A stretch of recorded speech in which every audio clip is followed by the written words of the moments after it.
성경은 얘기하기를, 아니 사도 바울은 얘기하기를 뭐라고 얘기하고 있냐면, 바로 너희의 가운데 성령이 있은 예수 생명이 있으면 예수 생명의 결과로서 살아가는 모습이 있어야 된다고 우리에게 가르치고 있습니다. 하나님 말씀 보도록 하겠습니다. 하나님 말씀은 갈라디아서 5장 1절부터 15절, 신약성경 307쪽 되겠습니다. 다 찾으신 줄 알고 오늘 이 아침 우리에게 주시는 하나님의 말씀입니다. 우리 다 같이 한 목소리로 합독해 올리도록 하겠습니다. 그리스도께서 우리를 자유케 하려고 자유를 주셨으니 그러므로 굳건하게 서서 다시는 종의 멍에를 매지 말라. 보라, 나 바울은 너에게 말하노니 너희가 만일 할례를 받으면 그리스도께서 너희에게 아무 유익이 없으리라.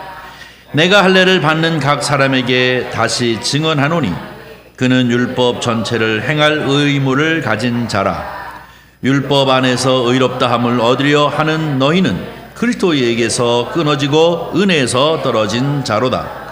우리가 성령으로 믿음을 따라 의의 소망을 기다리노니 그리스도 예수 안에서는 할례나 무할례나 효력이 없음되 사랑으로서 역사하는 믿음뿐이니라. 너희가 다름질을 잘 하더니 누가 너희 마가 진리를 순종하지 못하게 하더냐. 그 권면은 너희를 부르신 이에게서 난 것이 아니니라. 적은 누룩이 온 땅에 퍼지느니라. 나는 너희가 아무 다른 마음을 품지 아니할 줄을 주 안에서 확신하노라. 그러나 너희를 요동하게 하는 자는 누구든지 심판을 받으리라. 형제들아, 내가 지금까지 할례를 전한다면 어찌하여 지금까지 박해를 받으리요? 그리하였으면 십자가의 걸림돌이 제거되었으리니 너희는 어떻게 하는 자를 스스로 베어 버리기를 원하노라. 형제들아, 너희가 자유를 위하여 부르심을 입었으나 그러나 그 자유로 육체의 기회를 삼지 말고 오직 사랑으로 서로 종노릇하라. 온 율법은 내 이웃을 사랑하기를 내 자신같이 하라 하신 한 말씀에서 이루어졌나니 만일 서로 물고 먹으면 피차 멸망할까 조심하라. 아멘.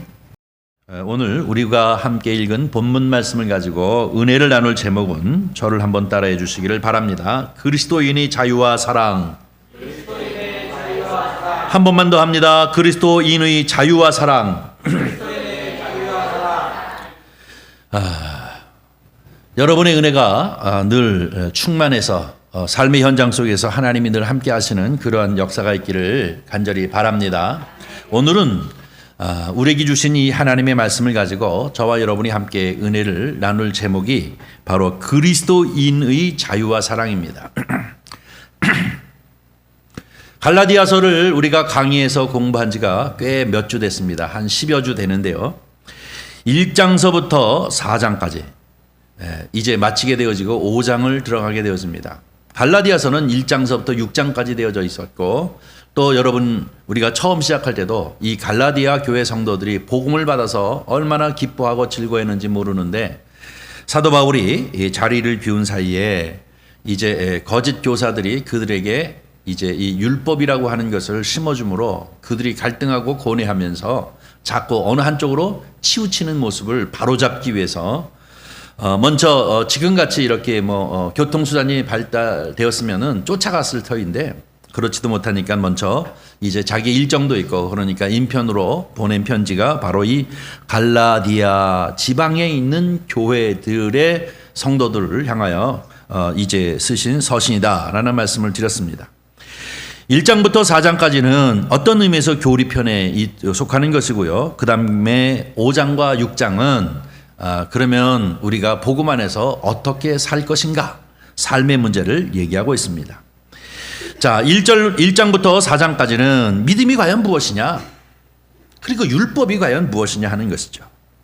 그리고 하나님이 우리에게 주신 그 약속의 씨가 과연 무엇이냐, 또 더 나아가서는 자녀의 축복이 무엇이고 하나님이 우리에게 주시는 그 유업이 무엇이냐 하는 문제들을 이 모양 저 모양으로 끊임없이 얘기합니다. 창세기 아브라함 시대를 쭉 망라해 가면서 사도 바울은 바로 이 율법과 복음의 문제가 이 율법과 은혜의 문제가 이러한 관계성을 가지고 있는데 너희가 지금 현재 처해 있는 이치는 율법에 있는 것이 아니라 복음에 있는 사람들인데 왜 거꾸로 다시 그것을 끌어들이려 하느냐 하는 것이 중심 주제입니다. 어떤 의미에서 우리가 이 시대를 살고 있는 우리도 내가 복음이라는 소리 들어봤습니까? 내가 복음, 내가 만들어 놓은 이 규칙을 갖다 놓고 거기에 스스로 얽매이는 경우에 이제 신앙생활을 하는 경우에 사람들이 참 많이 있는데 우리는 예수 그리스도의 복음, 예수 그리스도께서 주신 이 복음 안에서 참 자유를 누리시는 저와 여러분이 되어지기를 주님의 이름으로 간절히 축복합니다. 오늘 5장과 6장은 이제 삶의 문제입니다. 자, 그러면 우리가 율법을 벗어버리고 예수 그리스도의 복음 안에 들어온 사람들은 어떻게 살아야 할 것이냐? 간단하게 얘기하면 예수 생명으로 살아야 되는 줄 믿습니다. 예수 생명은 무엇이냐? 성령님이 내 안에 들어오셔서 사는 겁니다. 내 안에 예수 그리스도의 영이신 성령이 들어와서 살면 우리는 새로 태어났다, born again, 다시 말해서 중생했다라고 얘기하는 것인 줄 믿습니다. 그래서 우리 안에는 성령의 인도함을 따라서 예수 생명으로 사는 것입니다. 여러분, 지식은 아무리 많이 배워도 여러분이 잘 알다시피 대학을 나오고 석박사를 하고 박사가 2개, 3개 돼도 나쁜 놈은 나쁜 놈이에요. 지식이 좋게 하지 않습니다. 여러분이 잘 알다시피 법을 공부한 사람은 법을 더 교묘하게 이용하고 정치를 공부한 사람은 정치의 난점을 더 교묘히 이용해서 죄를 지면 졌지. 거기에 맞는, 물론 공부한 만큼 지식을 가진 만큼 선하게 사는 사람도 없지는 않아요. 많아요. 그러나 또 그런가 하면 그것을 도리어 역이용해 가지고 아주 좋지 않은 방향으로 쓰는 사람들이 얼마나 많이 있습니까? 그렇다면 지식은 생명이 분명히 아닙니다. 그렇죠? 그러나 생명이라고 하는 것은 바로 그 생명이라는 것은 그 생명이기 때문에 그 결과가 있는 것 아닙니까? 사과나무에 생명이 있으면 사과나무를 열리게 되어지는 것이고, 배나무에 생명이 있으면 배가 열리게 되어지고, 감나무에 생명이 있으면 감이 열려지게 되어지는 건 너무나도 당연한 거지 않습니까? 성경은 얘기하기를, 아니 사도 바울은 얘기하기를 뭐라고 얘기하고 있냐면 바로 너희의 가운데 성령이신 예수 생명이 있으면 예수 생명의 결과로서 살아가는 모습이 있어야 된다고 우리에게 가르치고 있습니다. 이것이 4장과 5장을 통해서 성령의 9가지 열매를 얘기하고 있는 사도 바울의 모습인 줄 믿습니다. 저와 여러분 가운데 예수 생명이 있습니까? 저와 여러분 가운데 성령이 충만합니까? 그 생명으로 열매를 맺으며 살아가는 저와 여러분이 되어지기를 주의 이름으로 간절히 축원합니다. 그것이 사도 바울이 갈라디아 교회를 향하여서 갈라디아서 전체를 통해서 우리에게 주고자 하시는 메시지인 것입니다. 이제 너희는 처음 부분은 복음, 율법, 할례 이런 문제를 가지고 계속 논쟁하면서 얘기하고 있지만 5장 1절에 뭐라고 얘기하고 있습니까? 5장 1절에 보면 예수께서 우리를 자유롭게 하셨으니 다시는 종의 멍에를 매지 말라. 거기에 매이지 말라라고 얘기합니다.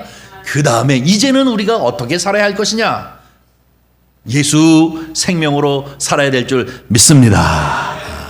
예수 생명이 없으면서 예수 생명이 있는 척 한다고 해서 예수 생명이 나타나는 게 아니거든요.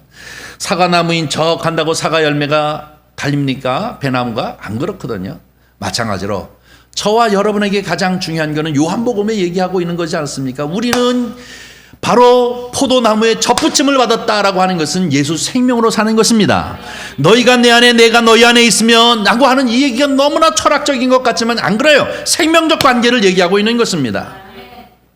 우리가 예수 생명이 우리 안에 있으면, 예수 그리스도의 영이신 성령이 우리 안에 들어와서 사시면 우리는 예수 생명으로 사는 줄 믿습니다. 그러므로 그 열매를 맺게 되어지는 것입니다. 여러분, 지난주에는 율법과 복음에 대해서 마지막으로 창세기 16장에 있는 말씀을 통해서 얘기하고 있는데요. 여러분, 뭐를 얘기합니까? 율법은 육신의 자녀다 라고 얘기하지 않습니까? 육신의 자녀는 하갈과 그 아들 이스마엘이다 라고 얘기하고 있고요.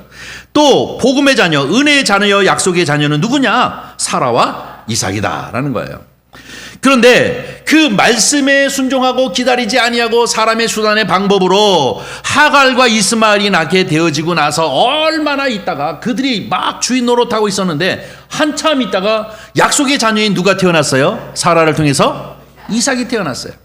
그런데 이 이스마엘이 이삭을 자꾸 괴롭힌, 그랬더니 이 사라가 아브라함에게 우리 이 아들을 저렇게 괴롭히면 어떻게 했으면 좋겠습니까? 라고 얘기했더니 아브라함이 당신의 종이니 당신 마음대로 하시오, 그렇게 얘기하죠. 그랬더니 이 사라가 이 하갈과 이스마엘을 어떻게 해요? 내어 쫓아버려요. 이것이 바로 율법이라는 거예요. 누가 약속의 자녀인 이삭이 나오니까 누가 쫓겨나요? 율법이 쫓겨난 것과 같다라고 하는 얘기가 그 얘기지 않습니까?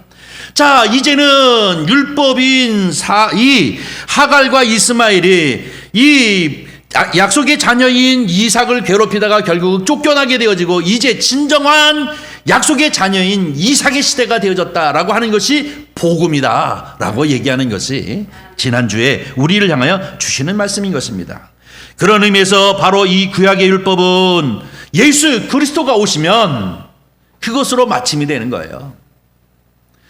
사라와 이 이스마엘이 쫓겨나는 것처럼 예수 그리스도로 마침이 되어지는 것이고, 이제부터는 예수 그리스도의 시대 안에서 약속의 자녀들이 그를 믿는 믿음으로 인하여 중생되어진 성령으로 살아가는 시대가 바로 은혜의 시대요 복음의 시대다라고 이렇게 얘기하는 것이 바로 사도 바울이 우리를 향하여 주시는 갈라디아서의 핵심 주제요 핵심 메시지인 줄 믿습니다. 우리는 많은 세월들을 많은 시간들을 설교 들어왔습니다만 이것만 딱 잡으면 되는 거예요.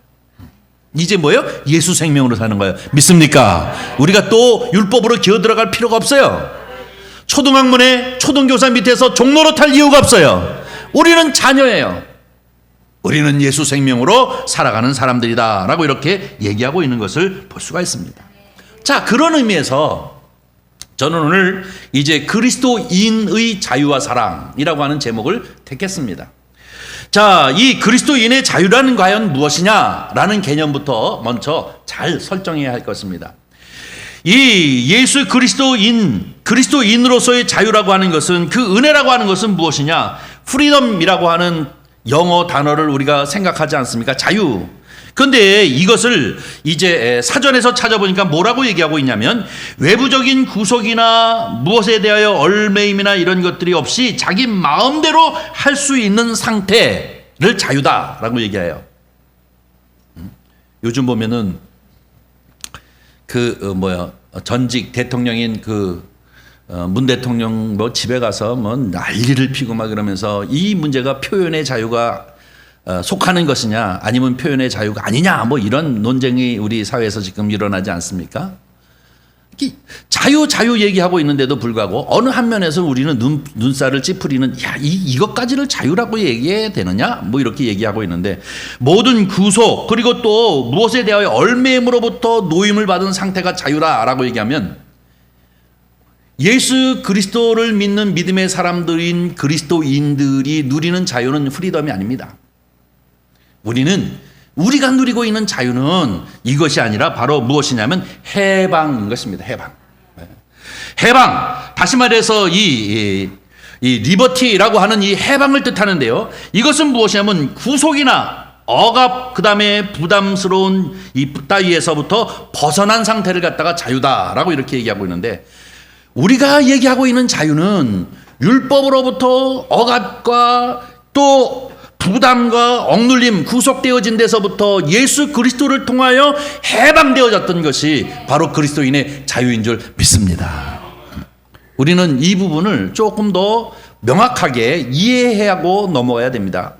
나는 예수 그리스도를 믿는 믿음 가운데 자유했으니 내 맘대로 해도 돼. 주일날 안 나가도 돼. 예배를 드리고 싶으면 드리고 말고 싶으면 말고 그래도 돼. 이것은 분명히 자유가 아닙니다. 우리는 복음은 율법으로부터 우리를 해방시키는 자유를 의미하고 있는 것입니다. 그러기에 오늘 본문 말씀에 사도 바울은 뭡니까? 이 자유의 기회를 육신의 기회로 만들지 말라 하는 이유가 바로 여기 있는 것입니다. 그래서 우리는 이 자유는 무조건 자유야 라고 하는 것이 아니라 어떤 의미에서는 해방되어진 것입니다. 구속으로부터 또 우리를 억압하는 것으로부터 이 율법으로부터 우리가 이제 노임을 받았다고 하는 이 해방적 의미에서 이 그리스도인의 자유를 우리에게 가르쳐 주고 있는 말씀이라는 사실을 우리는 기억해야 될 줄 믿습니다. 성경은 이 부분에 대해서 수없이 많이 얘기하고 있는데 그중에 저와 여러분이 너무나도 잘 알고 있는 누가복음 15장에 나타나 있는 이 탕자의 비유에서도 얘기하고 있습니다. 탕자의 비유는 여러 가지 각도에서 이해하겠습니다만은 오늘은 둘째 아들의 각도에서 한번 이해해 보려고 합니다. 여러분이 잘 알다시피 이 탕자의 비유는 한 아버지가 있는데 그 밑에 두 아들이 있습니다. 아버지는 큰 부자예요. 두 아들에게 나눠줄 재산이 참 많이 있는 큰 부자예요. 그런데 첫째 아들은 괜찮은데 둘째 아들이 아버지에게 얘기합니다. 아버지, 나의 분깃, 다시 말해서 나에게 물려줄 유산을 주십시오. 내 것을 달라는 것입니다. 사실은 아버지의 것이지 자기의 것이 아니잖아요. 자기의 것을 달라는 것입니다. 그러면서 이 것을 가지고 나는 아버지의 그늘에서 벗어나 먼 타국으로 가서 이스라엘 백성들에게 있어서 이 이방 나라는 사실은 죄가 많은 나라이기 때문에 그렇게 선호하지 않게 되어 있어요. 그럼에도 불구하고 어떻게 합니까? 내 재산을 다 주시면 아버지의 품에서 떠나 먼 타국에 가서 내가 자유롭게 살겠습니다. 아버지의 그 간섭을 받지 아니하고 그 눈길에서 벗어나서 살겠습니다 하고 자산을 가지고 나가지 않습니까? 그가 많은 세월들을 보내면서 허랑방탕하고 그리고 또 그 재물로 많은 친구들을 이제 사귀고 그러나 결국 그 재물이라는 것이 한계를 갖게 되어지고 급기야는 그것이 쫄딱 떨어지게 되어지니까 자기를 좋아하던 모든 친구들은 다 떠나게 되어지고 심지어는 자기가 먹고 사는 문제까지 위협을 당할 위치까지 되어져 버리고 맙니다. 그 정도가 아니라 이제는 돼지나 먹는 주엽 열매를 갖고도 하루 세 끼를 먹을 수 없는 그런 지경이 되어지고 말았습니다. 이 유대인의 입장에서 돼지라고 하는 것은 정말로 부정한 그런 짐승인데 그 짐승이 먹는 것을 빼앗아서 먹는 지경도 제대로 배불리 먹지 못하는 그 상태까지 완전히 바닥으로 떨어진 이런 상태에서 그 아들이 생각하는 게 뭡니까?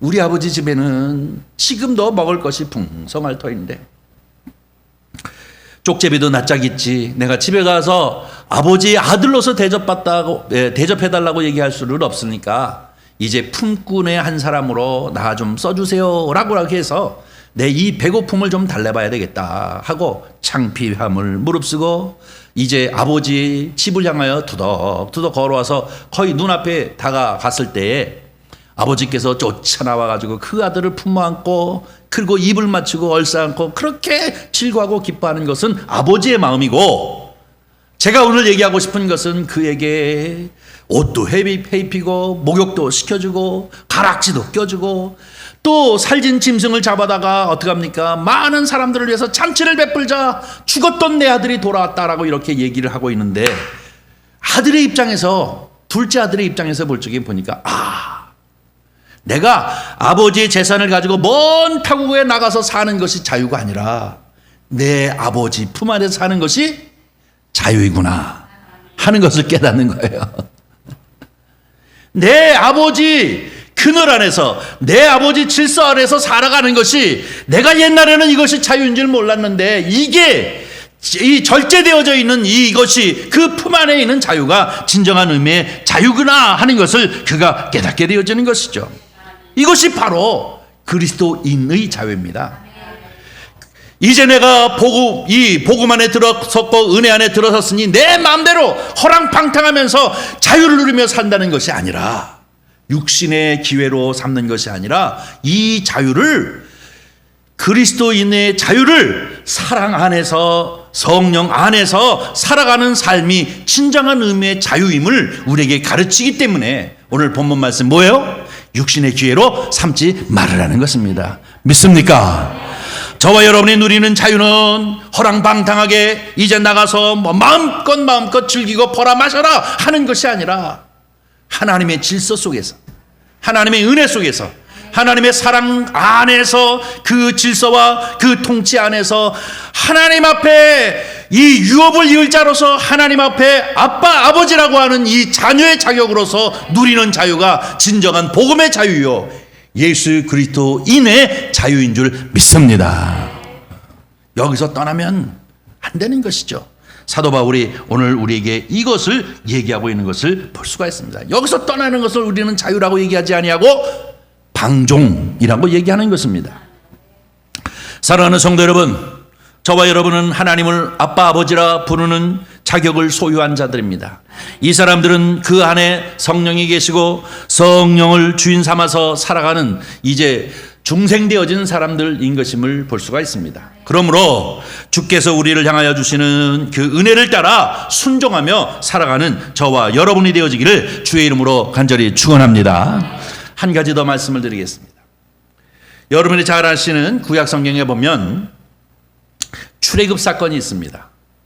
이스라엘 백성들이 430년 동안 이제 이 이집트에 살다가 하나님을 알지 못하고 또 이 요셉을 알지 못하는 왕에 의해서 그들이 점진적으로 노예로 전락해서 급기야는 이집트의 많은 일들, 역사라고 그러죠. 일들에 동원되어져서 그들이 고통을 당하는 그런 상황이 되어졌습니다. 아마 모르긴 몰라도 대부분의 사람들은 아니겠습니다만은 히브리 민족이기 때문에 아브라함의 후손이니까 그들이 아브라함을 통하여 약속하신 하나님의 말씀을 기억하는 그러한 사람들이 있었을 것입니다. 그들이 하나님을 향하여 부르짖는 것입니다. 하나님, 우리를 왜 이렇게 내버려 둡니까? 왜 침묵하고 계십니까? 우리는 여기서부터 벗어나게 해달라고. 물론 하나님은 그것을 통하여 민족을 이루고자 하시는 하나님의 뜻이 있었습니다만은 그 안에서 복닥거리고 고통당하는 이 히브리 민족 입장에서는 얼마나 힘들었겠습니까? 하나님을 향하여 탄원하는 이 소리를 주께서 들으시고 지도자 이 모세를 벌기라마에서 이제 소명을 갖게 하고 그를 갖다가 이집트에 보내서 결국은 어떻게 구원함을 이루는 사건을 이룹니다. 10가지 재앙, 마지막에 유월절의 재앙을, 그래서 결국은 이 유월절을 통해 가지고 결국은 이 이집트의 모든 초태생들이 다 죽어 자빠지게 되어지니까 이 파라오가 결국은 여호와의 능력 앞에 무릎을 꿇고 다 나가라.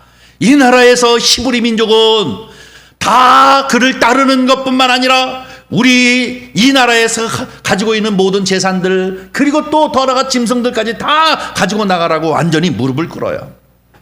그래서 그들을 데리고 모세가 나와가지고 어디를 건넙니까? 홍해를 건넙니다. 우리는 그들이 홍해를 건너면서 뒤를 따라 그들을 다시 죽이려고 하는 이 이집트 군사들이 이제 그 물속에 빠져서 다 허우적거리는 것을 보면서 온 히브리 민족들이 다 춤을 추고 난리를 칩니다. 아, 하나님이 우리를 구원하셨다. 그렇죠? 하나님의 우리를 구원하셨다는 것입니다. 저 억압의 무리로부터 파라오의 그 권세로부터 우리를 완전히 홍해를 건너서 이제 이쪽 땅으로 옮기셨으니 우리를 구원했다라고 얼마나 기뻐하고 즐거워합니까? 성경은 그거로 끝납니까? 아니잖아요. 구원은 마지막이 아니라 시작입니다. 시작. 아셨습니까? 우리는 자꾸 예수 믿으면 그 다음부터 다 끝났다고 생각하는 사람들이 너무나 많은데 인제서부터 하나님의 백성으로서의 삶이 시작되어지는 것인 줄 믿습니다. 그들은 여러분 잘 알다시피 홍해를 건너가지고 구원받은 백성이 되어졌습니다. 하나님의 거룩한 백성이 되어졌습니다. 그러나 40년 동안 이 광야의 세월들이 있었고 그리고 또 여호수아를 중심으로 저 요단강을 건너서 가나안 땅으로 들어가야 할 일이 있었습니다. 그런데 제가 오늘 얘기하고 싶은 것은 이 가나안 땅 얘기입니다.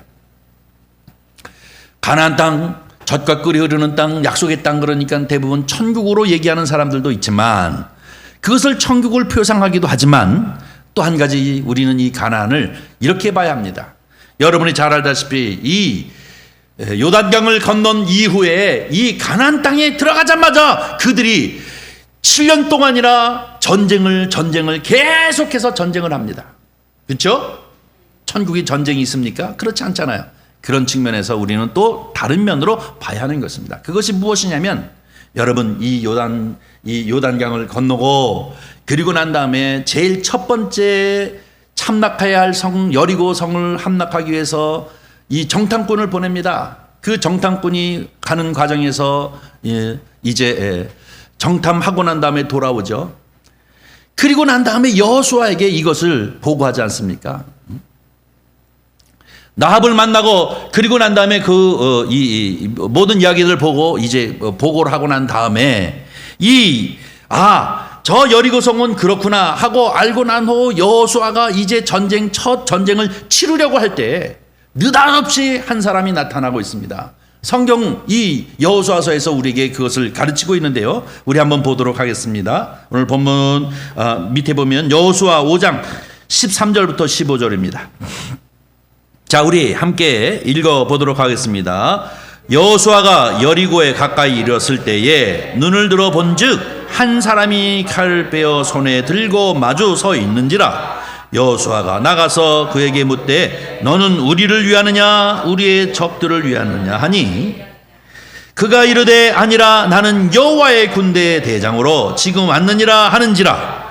여호수아가 얼굴을 땅에 대고 엎드려 절하고 그에게 이르되 내 주여 종에게 무슨 말씀을 하려 하시나이까. 여호와의 군대 대장이 여호수아에게 이르되 내 발에서 신을 벗으라. 내가 선 곳은 거룩하니라 하니 여호수아가 그대로 행하니라. 아멘. 이 사건이 우리에게 주고자 하는 메시지가 아주 강한 메시지가 있습니다. 무엇이냐면 자, 처음 전쟁을 이제 시작하게 되고 정탐군도 갔다 왔고 그리고 난 다음에 이 여리고를 갖다가 함락하기 위해서 전쟁을 하려고 할 적에 한 천사가 나타났어요. 근데 여기서 뭐라고 얘기합니까? 여호와의 군대의 대장이다 라고 얘기하잖아요. 그전에는 몰랐어요. 그래서 이 여호수아가 그를 보고 하는 얘기가 뭡니까? 당신은 누구 편이냐? 우리를 위한 것이냐? 적을 위한 것이냐라는 얘기는 누구 편이냐 그 얘기 아닙니까? 누구 편이냐라고 얘기했더니 그가 얘기하기를 네 편이야. 그렇게 얘기하지 않고 뭐라고 얘기해요? 나는 여호와의 군대 대장이라. 이건 뭐예요? 하나님 편이라는 거예요. 하나님 편. 나는 네 편이 아니고 적 편도 아니고 하나님 편이라는 것이에요. 이제부터 너희가 나를 따르면 승리하게 될 것이라는 겁니다. 이 전쟁을 이기게 되어질 것이라는 것입니다. 그러면서 하기를 뭐라고 얘기합니까? 너는 그 서 있는 것이 거룩한 것이니 네 신을 벗어던지라. 이 얘기는 뭡니까? 나를 포기하라는 것 아닙니까? 여러분이 다 알다시피 모세가 부르심을 입을 때 이 떨기나무 아래 이 상에서 가봤더니 뭡니까? 네가 선 땅은 거룩한 땅인 내 신을 벗어라 라고 얘기하지 않습니까? 이거는 뭡니까? 이제 나는 포기한다는 거예요. 그 누구 뜻대로 산다는 거예요? 하나님 뜻대로 산다는 거예요. 내가 서 있는 것은 거룩하니 네 신을 벗으라 라고 얘기할 때 여호수아가 그것을 벗고 그리고 그 앞에 엎드려졌다고 하는 것은 여호와의 대장이 내 편에 속하는 것이 아니라 내가 여호와의 대장 편에 서서 이 전쟁을 하겠다는 것 아닙니까? 그리고 나서 승리하게 되어지기 시작하잖아요. 여리고성을 어떻게 승리합니까? 사람의 방법으로 하지 않았습니다. 특공대를 보내가지고 한 것이 아닙니다. 대포를 쏴서 한 것이 아니라 그들은 법궤를 앞세우고 하나님의 말씀을 따라서 하루에 한 바퀴, 두 바퀴, 세 바퀴, 7바퀴를 돌고 함성을 지르니 이 초롱성과 같은 여리고성이 어떻게 해요? 무너졌다라고 얘기하고 있습니다. 이것이 뭐예요? 하나님께 속한 전쟁이라는 것입니다. 단 히브리 민족은 무엇을 했어요? 그를 따라 순종했을 뿐입니다. 여러분 7년 동안이나 전쟁했던 이 가나안 땅, 하나님께서 약속하신 이 복지의 땅, 젖과 꿀이 흐르는 이 땅을 완전히 그들이 정복해서 그리고 모든 지파별로 나누어 갖기까지 승전하는 이 과정들을 통해서 보면 사람의 수단과 방법으로 전쟁할 때마다 족족 실패했습니다. 사람의 수단을 가지고 사람의 방법을 가지고 의기양양해서 넉넉한 마음을 가지고 이제 함락하려고 하는 그때마다 족족 실패하고 패배하고 말았습니다. 그러나 말도 안 돼. 도대체 이해할 수 없는 그런 상황임에도 불구하고 하나님의 말씀에 따라 그들이 전쟁할 때마다 하는 것마다 승리의 역사가 있게 되어지는 줄 믿습니다. 이 가나안 정복 전쟁이 무엇을 얘기합니까? 그리스도인으로서 자유와 사랑을 가진 사람들이 살아가는 삶의 모습을 우리에게 교훈하고 있는 말씀인 줄 믿습니다. 성령의 사람, 성령과 동행하고 성령의 인도함을 따라 성령의 이 역사하심을 따라라고 하는 것이 바로 여기에 있는 것입니다.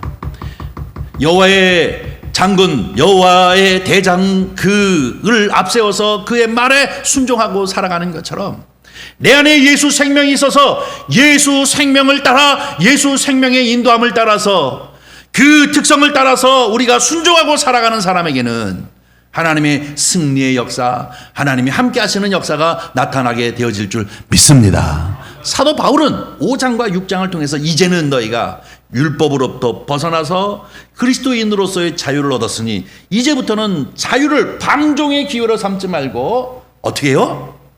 그리스도의 사랑으로 서로 종노릇하면서 그 예수 생명으로 성령의 인도함을 따라 순종하고 살라고 하는 것이 오늘 5장과 6장을 통해서 주시는 말씀인 줄 믿습니다. 여러분, 이것은 이 시대를 살고 있는 저와 여러분에게 주는 교훈이 큽니다. 왜 성령이 중요한가? 왜 성령이 중요한가? 신비한 은사를 체험하기 위해서 성령이 중요한가? 그것도 사역적 측면에서 필요하다고 얘기했습니다. 그러나 그것보다 더 중요한 것은 내 안에 예수 생명이 있는 것처럼 성령님이 있어야 될 줄 믿습니다.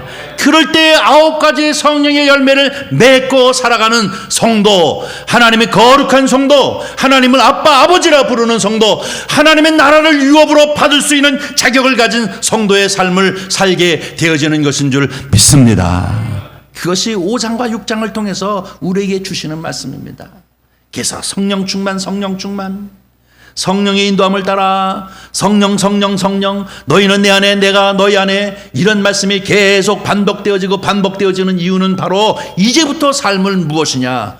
그리스도인의 자유는 성령의 인도함을 따라서 이 가나안을 정복하는 정복 전쟁처럼 주님의 속한 삶을 살아가는 것, 그 생명으로 살아가는 것, 이것이 바로 이 신약시대를 살고 있는 저와 여러분이 살고 있는 우리의 신앙생활의 모습이어야 하는 것을 우리에게 가르쳐주고 있는 말씀이 오늘 본문 말씀인 줄 믿습니다. 사랑하는 성도 여러분, 우리에게 주신 이 말씀 다시 한번 우리는 깊이 기억하면서 내 안에서 역사하시는 성령, 제가 종종 쓰죠, 동류, 같이 한 길을 향해 간다는 얘기, 같은 방향을 향해 가는 것처럼 성령의 인도함을 따라서 불순종하지 말고, 불순종은 전쟁이 실패입니다.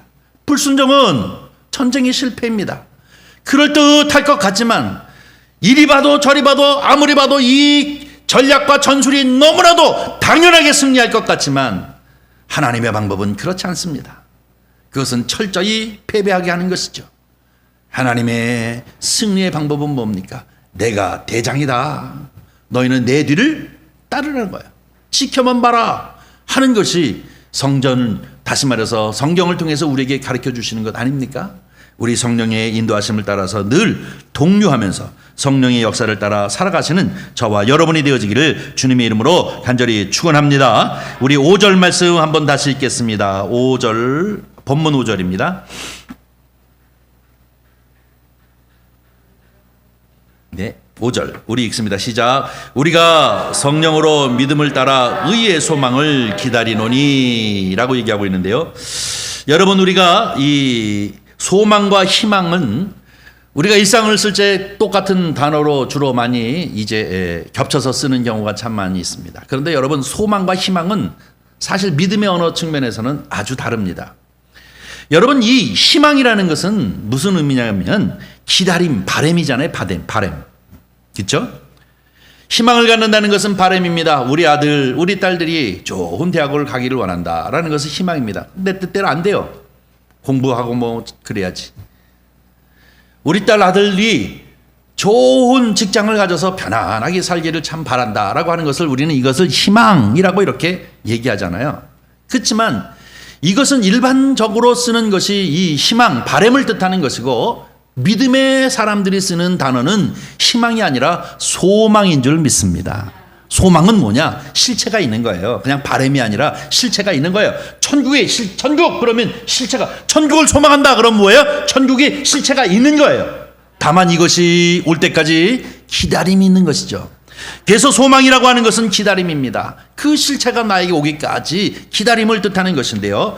우리가 성령으로 믿음을 따라 의의 소망을 기다리노니 라고 하는 이 단어가 바로 여기에 속하는 것입니다. 바로 성령으로 믿음 안에서 우리는 기다리는 것입니다. 실체가 올 때까지 성령의 인도함을 따라서 그리스도인의 자유를 누리면서 성령과 함께 동료하면서 성령에 순종하면서 기다리는 것을 우리가 소망으로 삼고 있는 것이 저와 여러분의 삶의 모습인 줄 믿습니다. 그래서 저와 여러분은 이제 정말로 우리의 삶이 소망을 가지고, 이 소망은 실체가 있는 것입니다. 바람이 아니고 희망이 아닌 것입니다. 이 소망을 기다리면서 성령 안에서 예수 그리스도를 통한 이 자유와 사랑을 가지고 우리가 주님의 은혜 가운데 주님의 인도하심을 따라 철저히 순종하면서 이 가나안을 살아가고 정복 전쟁을 하고 있는 이 이스라엘 백성처럼 주님 안에서 늘 승리하며 살아가는 그런 은혜와 역사가 저와 여러분 가운데 넘치시기를 주의 이름으로 간절히 축복합니다. 기도하겠습니다. 자비로우신 아버지 하나님, 주님의 은혜와 사랑을 진심으로 감사합니다. 무엇이간데 우리를 사랑하셔서 하나님 자녀 삼으시고 우리로 하여금 하나님을 향하여 아빠, 아버지라 부를 수 있게 도와주셔서 자녀로서의 누림과 자녀로서의 축복과 자녀로서의 자유를 누릴 수 있도록 은총을 베풀어 주심을 진심으로 감사드립니다. 내 안에 역사하시는 성령의 인도하심을 따라 우리가 아버지 하나님 그 생명으로 살게 하시고 그 결과로서 성령의 열매를 마음껏 맺으며 사는 저희들이 되어지도록 주여 축복하여 주시옵소서. 이 자유의 기회를 육신의 기회로 삼지 않게 하시옵시고 이 자유의 기회를 이제 아버지 하나님 타락의 기회로 삼지 않게 하시오 오직 주께 영광을 돌릴 수 있도록 축복하여 주시옵소서. 우리 구주 예수님의 이름으로 기도하옵나이다. 아멘.